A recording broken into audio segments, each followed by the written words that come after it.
know why that always makes me laugh. It's a giggly like track. I'm not gonna lie. It makes you just want to like. It looks funny like doing. I don't know how to play the guitar. Let me just stop. Yeah. Okay. Good morning, everybody. I'm Morning. Michelle Bruno. Dalia Algazar and Liz King Caruso are out.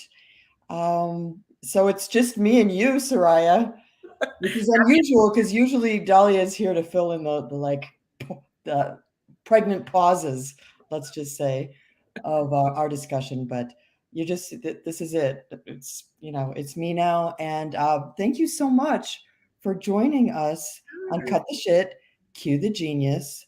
We have a live group that joins us every Thursday at 10:30 a.m. Eastern. And hey, when I was thinking about having you on the show, I thought about the first time that I met you, and we were at IAEE's Expo in some little corner, and Dahlia says to me, "Hey, meet Soraya." She's like, trying to get into the business, and she's just like she's looking to make connections. And all of a sudden, Soraya comes up to me and just like, I don't know, you filled my entire world. Like you had such a presence, and like you just, I don't know, you probably shook my hand, you start chatting, you're like, whoa, hey, I'm here. Like bust into the screen, and here's Soraya. And after that, I just told Dahlia, I'm like, okay, this girl's gonna make it because this is not like the usual college graduate that's just kind of like, hi, um, well, can I? Hi. You were just like, I am here. I am here, and this is me. So, Thank and you. you've never left my psyche since then. And you've Thank done you. so well and done so many cool things in just a few years. So, hey, good for you.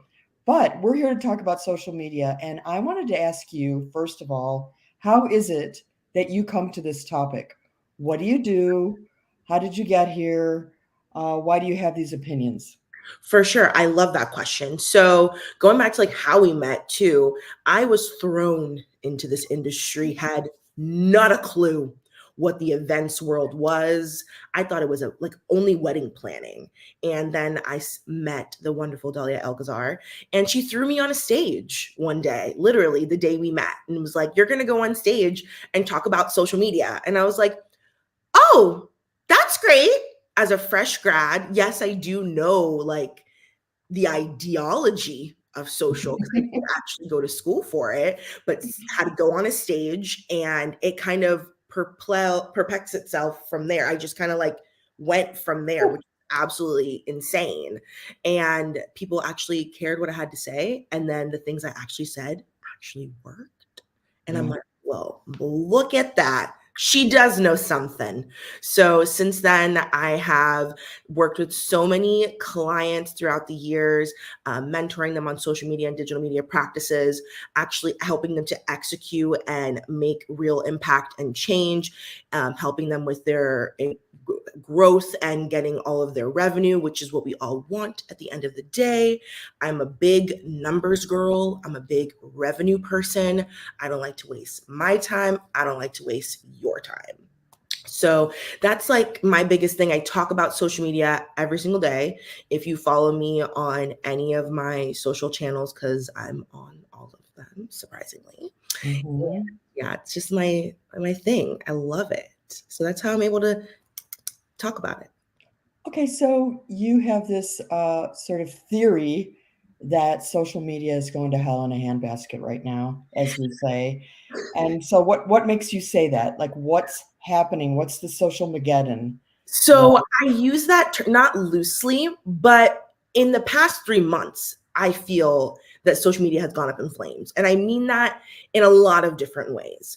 In good ways, in futuristic, like what could happen ways, and also in like the what the heck is going on right now type of like way as well. So I know a lot of us probably experienced earlier this month, Facebook was down, Instagram was down, TikTok was down, X was down. And it was like, what is going on? And LinkedIn even went down at some yeah, point. LinkedIn went down too.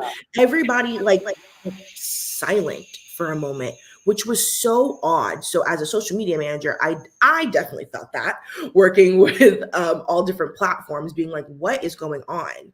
And yes, it's happened before in the past where like Instagram might be down for a minute or so on and so forth. But it was just so strange that in 1 month's period, all of the big houses were down. And I find that really odd. And so did a lot of other people that I speak to, like in this industry. But I think that probably speaks to something a little bit bigger as well. Like there's a big shift that's happening in social right now, specifically in like content and how we as consumers consume our content. You know what I mean? So I'll give you No, I don't know what you mean. so I'll give you an example. So back in like 2014, 2015, 2016, even up till I would say 2019, before the pandemic, if we're allowed to still say that word, happened, we had a really big overconsumption of social media. Not to say that we don't have it now, but it was a little bit more prevalent then. People were trying to be influencers. They were trying to have like this aspirational life. Companies were trying to do the most that they could on social in the most like professional, clean cut way, big lights, big cameras, like showing off like an aspirational life at the end of the day on social. Yeah. Pandemic hit, nobody started doing that anymore. We didn't have the time, the money, people weren't able to touch, you weren't able to do anything. And it became relatable content. It was like fixing my hair first thing in the morning, this is me. Or it's no lighting because we don't have the production crew. It's more on-site, video, pictures, whatever the case might be. And guess what? Social media took off. Yes, it took off because it was more relatable in content, but also because it was happening a lot faster. You can turn things out quicker. People were more engaged by what you had to say. And also they had the time because we were shut down for a while, right? Well, now we're getting past that stage, but what has not changed is the relatable aspect of that. I genuinely believe that the word influencer needs to be retired because people are utilizing that word in so many facets. Like when I work with companies, sometimes they'll be like, yeah, our influencers. They can mean internal influencers. They can mean external influencers. Like they could also get that confused with content creators. And all of those things are different to anyone and to every company, right? But at the end of the day, the one thing that stays the same and what people buy into is the persona and the personality of whoever that influencer is. So I feel like the word influencer should be replaced with the word like persona or personal branding, not personal branding to the way that we know it, like more like personalized, because it's the person and like who and how you present yourself, the person who's behind the camera. And the perfect example that I'll give you of that is this whole like Risa Tisa, Who the F Did I Marry series that happened on TikTok. And there's no way that anyone, I've never heard of this in my whole life of working in social, which has been 10 years, where a creator has put up 50 videos, 10 minutes long in each, and has over 1 million views on the majority of them. Like what? That doesn't make sense. Okay, so what was her success formula? Because there's a lot of people putting a lot of content up like that.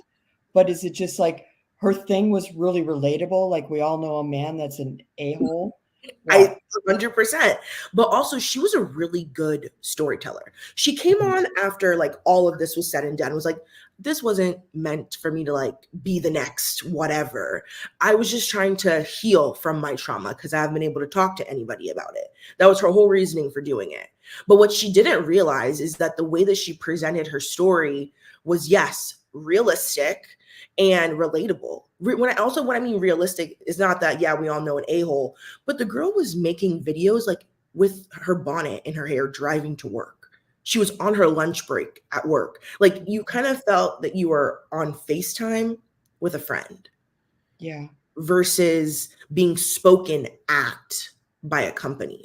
Okay, so your job is to take brands, put them out there on social. Mm-hmm. What do you take the CEO and put him in a bonnet and just like and put him in his car and go, "Hey, Joe, you gotta be real now." So, Don't what do we you all do? How do wish? you harness that authenticity for a brand? And that's a really good question, because that's a question that's been coming up a lot lately. Is like, okay, so if this is what we all should be doing, then how does a company do that? How does a brand do that?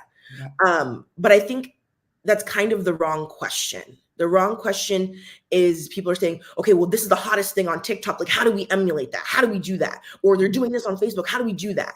It's not necessarily chasing the next hot thing.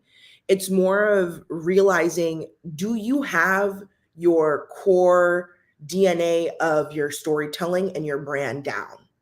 Because she does. She knew who she was before she even created that entire situation. She just put out who she was. But a lot of times I've noticed that brands, yeah, they have like their overarching strategy, right? But Yeah. that strategy doesn't allow for them to evolve. They stick into that. And at the end of the day, the tactics and the execution is exactly the same. But you have to be open to your tactics and your execution changing. But your core strategy can definitely stay the same, because that's what you're built upon. Mhm. Um, and like, I know you just talked about CEOs being like in a bonnet. Don't think it has Mhm. to go that far, to be quite frank. You have your internal team. I'll give you an example of a company that I recently saw do it. So Yeah. OPI, we all know Nail, Yes. OPI, huge company, legacy brand, has been around for years. But they also get kind of pushed to the wayside because there's all these new things that come up. People are getting all the different trends pop up, right? Yeah. Well, recently they started doing a series where they did a version of, like, not the full 10-minute video, but a longer formatted video, bringing on their chemists. So the people who physically make the product, telling us how the product works, why they came up with it, and how it's different from XYZ and the third. And I Mhm. actually tuned in to watch in. I'm not a scientist. I get my nails done. I don't have the patience to paint my nails. But it was interesting to learn about their new product, which is like a gel alternative. So you don't have to use like UV light, but it gives you all the same benefits, or so on and so forth. But utilizing those type of people, because A, they know exactly what they're talking about. They don't need a script and time to coach. And B, they're a trusted brand. Like, I would trust a chemist from OPI telling me about something, versus, no offense to the CEO, Yeah. you Can might I have. just ask you though, do you choose your OPI colors based on the names? Like, it's like, okay, I have like 4 corals and I'm gonna go for like, I just ate a shrimp versus like, seashell holiday. Yes, You I do love that too? their names. Like, oh my gosh, that's the other thing too. Like, they're so innovative in those things, but we don't always think about that until you're sitting like at the nail, you're sitting here picking out your color. But when I saw that and saw that they're continuing to do that type of content, I was like, that's really smart. Because, to be honest, yes, that's great if the CEO can take time to do something, but I feel like people would have more of a trust from like a marketing operations manager, or somebody who's on a lower level of execution, who we know is physically doing the work, Mhm. versus, not to say that the CEO is not doing the work, but these are the people who are on the ground floor and actually churning out things. Mhm. So I know we talked about, how does this work with events, right? Like, how would Right. this segue? Well, I know Mhm. that there was like a big thing with like pushing influencers to push events. How is that still working? I haven't been so close with events lately, but I would love to see like that segue in between, how that would work. Because yes, it's great if you have like the big influencer for whatever industry that you're working in, but how would that show up versus somebody who has maybe attended the event for a few years, works ground floor in the industry, and maybe goes to see this influencer speak, versus having the influencer themselves put out social, or whatever the case might be. Having the real person who would take whatever knowledge that they get and apply that in their real life. Well, whenever you see videos of attendees that have just been to an event, it's so staged. It's like, this is the best event. I learned so much here. It's just like, can we just find the one person that said, you know what, it was okay? And that's But that's not going to be anywhere, because in business, nobody's out there shit talking any event that they went to. It's pretty rare. I have seen it. And I don't know that it's a good thing or a bad thing. I'm just saying that in business, there's different social media rules, which mhm, gets me to kind of my next question. So, in terms of social media crashing and burning, okay, so one day last week, everybody went down. mhm, But what about the effectiveness of social media for mhm. events or any brand? Is Yeah. the formula for getting their message out the same as it was pre-P? Oh, Or is it, like I just been reading so much about, the algorithms are in business to keep you on the platform. mhm. Thus, if you're putting links there that take you off platform, the algorithm just goes, no, bye. Frank, I don't put much stock into the algorithm has changed. I used to. I Yeah. would say maybe like 4 or 5 years ago, I used to be like, "Oh yeah, let's the algorithm change. You got to change your strategy. You got to do this." That is wasted breath. That is wasted time. I Mhm. do think we have come to a moment where all platforms are exactly the same. Every single one. What I mean that is in the way that they operate. And the best way to give you the example of that is TikTok, right? TikTok took off with Yeah. pre-P and in the It P. But did. now it's pay to play, just like everybody else. I don't know Right. if anyone has noticed this personally working with their brand or their company or whatever the case may be, but in the past couple months, engagement organically has been extremely low in Right. in record times versus when it was before. Not just on TikTok, I'm talking across the board, Right. from Facebook to LinkedIn to X, Twitter, whatever you want to call it, to Instagram, just overall. I've noticed that a lot with the companies that I've worked with, and I'm noticing it a lot with my content that I've put out versus when and it's not the quality of the content or what you're putting out, it's everyone's pay to play. That's how it's turning So, out to so me. what we're saying is it's not that social media is broken. It's just that now with pay to play, organic reach isn't there, and we're just a bunch of whiners because we're used to doing it for free and getting somewhere. And these companies have just cracked down and said, okay, now we're going to make some cash, and we got you. Mhm. So, I is do that what you mean by it's kind of broken? I do think that there's no more freebies anymore. Yeah. There used to be, especially with the TikToks and the Instagrams and all those things. There used to be a lot of freebies for us. I do still think there's a way for you to maximize your organic reach, because organic social, I will die on a hill that that is one of the most important things in a social media strategy. Even if the engagement may not be all the way there right this moment, things Mhm. could change in the next couple months, and that organic content from January that did not perform could be performing in June. You don't know. Mhm. We don't know. Social media is like a science. It's like the scientific method. That's what I always say. And things are It's always gotta changing. be just driving your clients crazy. It's Oh, like, 1,000%, because they want to see numbers. They want to see this. And it's like at the end of the day, it it will happen. It's just you have to give it time. But going back to the pay to play situation, um, it's getting more expensive, but companies need to figure out a strategic way to invest in social media. A perfect example, Reddit is finally on IPO. So what right. does that mean? That company has been a social media giant for 20 plus years Mhm. and is just now being sold for shares, which I think is something that we need to look into. Reddit will no longer be the cesspool. It will always be a cesspool, but it won't That's be cool-ish. fish. It won't be like that anymore. It's Yeah. going to be more accredited. You're going to have more realistic sources, it'll be more of a news source more than anything Mhm. once all of these people buy into it. Because that's a huge revelation for a platform like that to go from cesspool to trusted source.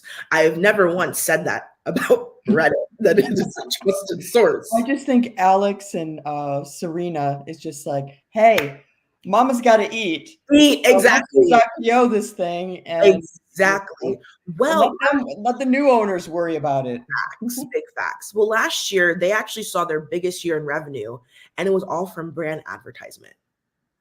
A lot of companies are starting to shift and seeing that their audience might be on Reddit. They're putting money into advertising on that platform. And to be frank, it's not that expensive, or at least it wasn't in comparison to Meta and things like that. And Google, of course, PPC will always be so That's got to expensive. change your job because it's going from social media organic girl to like paid advertising specialist or Yes, a combination of the it'll two. be it will always be a combination of the two, Yeah. because organic will always have its place, because you can't have a successful paid strategy on any platform without a strong organic platform. They play hand in hand. You have to feed into what the platforms are pushing. That is my Mhm. biggest tip I give to everybody. Not to say you need to run and like, oh, they just launched this new feature, I got to do it today. No. Instead of chasing these updates, be inspired by them and see how you can work that into your already working strategy. That's why I say like you have to have a strategy that's able to evolve. And a lot of the times they're not. They're like, look, this is our plan for the year. We're sticking with this for the year. We're going to see how this goes for the year, versus like every quarter reflecting to be like, what worked, what didn't work, what can we keep, and what can we change based off of the landscape of what's happening. Mhm.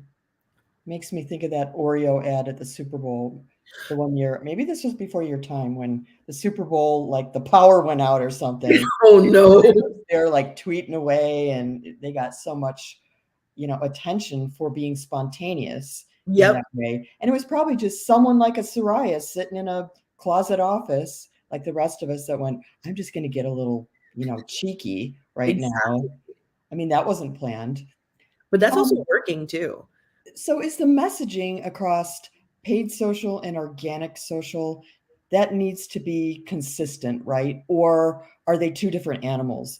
Could you do like what was her name? Risa Tisa. Risa Tisa in a paid format versus her organic format, which was more I spontaneous. think you can, but you need to start it off organically Yeah. and build up the interest organically. That, because right now, people are still followed to her. People still care what she has to say. But now she's a big baddie influencer. Yeah. Hmm. So everyone now, they're going to be interested to see what she says next, interested to see who's going to sponsor next, interested to see what she's going to say next. And to be quite frank, she's come off as such a honest, open person.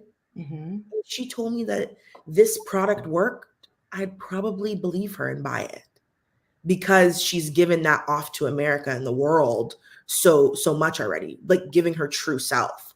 And I think that it goes back to, I know we all say like, oh, be transparent online, oh, be yourself online, and it's easier said than done, and I get that. Hmm. But there is a sweet spot. You just have to find it. Hmm. So, what do we do with all this information and this, understanding and this, what sounds like a consistent evolving nightmare Yeah, unfortunately. of, what's working, what isn't. It changes day to day. I mean, it used to be, you could put, like you said, you put a plan in motion at the beginning of the year, and at the end of the year, you like measure, did it work? Did it not? Now it's like every day is something new that you have to, it's a reactive situation. Events, are planned across an entire year timeline. What do we do in this industry with this information? Like it goes back to like, is it like, just because a new feature or a new something has popped up, it doesn't mean that you immediately need to run to it. Mhm. I would want for the events industry to be inspired by that. And I'll give you an example. So yes, 10-minute features on TikTok and other places. I'm using that as an example because that's the one that's really been prevalent right now that people are experimenting with, is long form content. That is making a huge comeback, not just on TikTok, on YouTube and on Facebook. And I don't know if you know, Snapchat has made a comeback, and we could talk about that. They were big, then they died, then they came back, then they were About medium. It's like, it came about things that businesses don't need to be associated with. That's why. okay. So now they made their money from that. They're like, okay, let's get back into the situation. But to answer your question about like what can the events world do about this? Yes, they set events are planned a year, 2 years, 3 years in advance. But that doesn't mean that your marketing plan has to be planned out. The execution and tactics part of the marketing plan has to be planned out that far in advance. At the end of the day, you have the story that you want to tell for your event. Whatever that is, that's not going to change.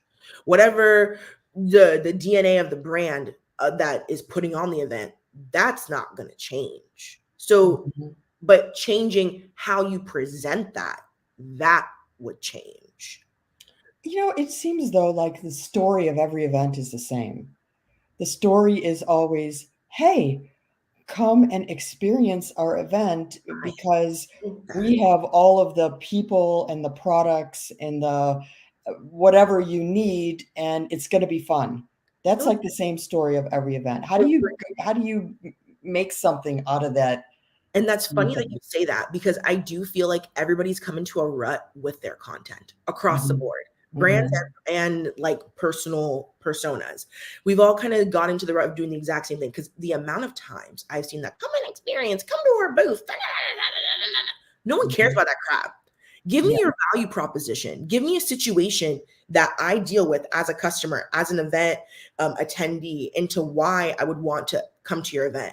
Do maybe a skit based of somebody who's going through a situation, and by coming to the event, how would the event help propel their situation in a positive way? Bring in an actual, instead of writing out a testimonial, bring in the testimonial and show off the issue of whatever it was, and then give me the solution. We're in a world of where people want an answer and they want it quickly. Gone are the days of a 40-page strategy book. Gone are the days of long written out anything. Give it to me, and give it to me quickly. Cliff Notes version. With AI, I'm gonna just put it in there anyway if I don't want to read it. Okay, let's talk about AI, the big A in the room. The big A in the room. How is it influencing social media? How is it influencing content? From where you're sitting, is it a good thing, a bad thing? What should we do with this? I think it's a fun, exciting, and scary thing. AI has the opportunity, and it has already given the opportunity to so many companies. Reddit has bought a lot of AI technology. Meta has said multiple times that they've invested millions into this technology. I think that in the next couple of years, social media will definitely shift with the help of AI. It already has. To be quite frank, there's so many crazy things that I've seen that you can do with AI. I'm so excited to try out Sora, which is the video capability within ChatGPT. That's going to be absolutely wild. The examples that they've shown and what can happen in that is crazy. Mind Journey or Mid Journey, sorry. Crazy things can happen in that as well. I think content, there's going to be a higher standard for content. There already is, but it's going to be even elevated. Here's the thing. On one hand, you're saying authenticity sells. Authenticity is what we're craving. And AI is the opposite of authenticity. Yes and no. So now when that starts to become more common and mainstream, and like, what happens to authenticity? Or do we just get tricked into thinking that the AI representations are now authentic and we run in that direction? Well, it's a little bit of both, unfortunately. That's why I say it's scary, because I've seen some AI technology that I don't know if it's real or not, which is why I say it's scary. But it's exciting because it can alleviate a lot of the work that the marketers have to do. Being authentic, yes, I am saying kind of two different things, but I do think that they can work hand in hand, because we talked about doing organic versus paid. So maybe on your organic strategy, that's maybe where you put more of an AI focused, or vice versa. whatever works for you. You have to try it first. Because I can be saying all of this, and then you go and you try all these things and nothing works. Well, that's because you tried too many things only at one time. Focus on one thing. That is the one thing I've said my entire career, and I've stuck to my guns about. Everyone wants to be on everything and be great at everything. Unfortunately, you cannot. You pick a platform. Well, wait a minute. Yeah, here we go. Maybe. Okay. Yeah. That's basically what I tell everyone. Pick a platform and stay there. Once you have built a community enough, maybe you can try and do other things. I do think it's important to get your name on every platform, like your company name on everything, but it doesn't mean that you have to be active on every platform, because your audience is not on every platform. It's not. That's not how it works, especially now. There is a school of thought that tells people to go off social platforms, build your empire via email, via your website, just like don't, as Joe Pulizzi would say, don't build on rented land. But every time you want to go in that direction, social media, the powers just like grab you back and plant something there that sort of seems interesting, and then you don't know what to do, because building off platform, off social, takes a way longer time. But once you're there and you've got this solid foundation, it's like you're golden. Exactly. So what should people do? Well, I mean, when it comes to building off platform, that's a whole nother thing in itself. I do still think it's relevant to be on your social platform and be as relevant and as up to date as you can. And I hear what you're saying with, like, they say build it off, not off of rented land or whatever the case might be. But the easiest way to get to your customer is through social. It's the cheapest way too, to be quite frank. Yeah. Email lists cost so much For now, but take advantage of that. Yeah. Like I said, and I can't believe I said this earlier, but Snap is back, and I definitely believe that Facebook is definitely making a comeback too.